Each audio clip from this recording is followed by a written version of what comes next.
आणि एकत्र जी आहे ती लढत असावी असं वाटतं का तुम्हाला? कारण मतं विभागली जाऊ शकते. सन्माननीय खासदार राऊत साहेबांनी त्या सगळ्या गोष्टी मांडलेल्या आहेत आणि राऊत साहेबांनी ते प्रयत्नसुद्धा केले, परंतु या ठिकाणी काँग्रेसला बरोबर यायचं नाही. त्यांची भूमिका वेगळी असेल, त्यांची स्ट्रॅटेजी वेगळी असेल. त्यांना वाटत असेल की आम्ही मुंबई जिंकू. प्रत्येक पक्षाची इच्छा असते की आम्ही मुंबईचा महापौर बसू, प्रत्येकाला इच्छा असते. परंतु गेल्या 25 वर्षामध्ये शिवसेना पक्षानं जे काम केलं आहे ते काम आम्ही लोकांना दाखवणार आहोत.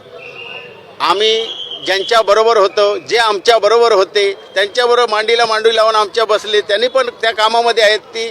आणि आज ते म्हणतात की शिवसेना पक्षाने काय केलं, काहीच केलं नाही. जे केलं त्याचे उद्घाटनं कोणी केली हे आपण मीडिया ही जाणता आहात. सत्य जाणून घ्या की आम्ही केलेली कामाची उद्घाटनं आपण केलीत हे जनतेला सगळं कळतं आहे आणि जनता खरोखर सुज्ञान आहे.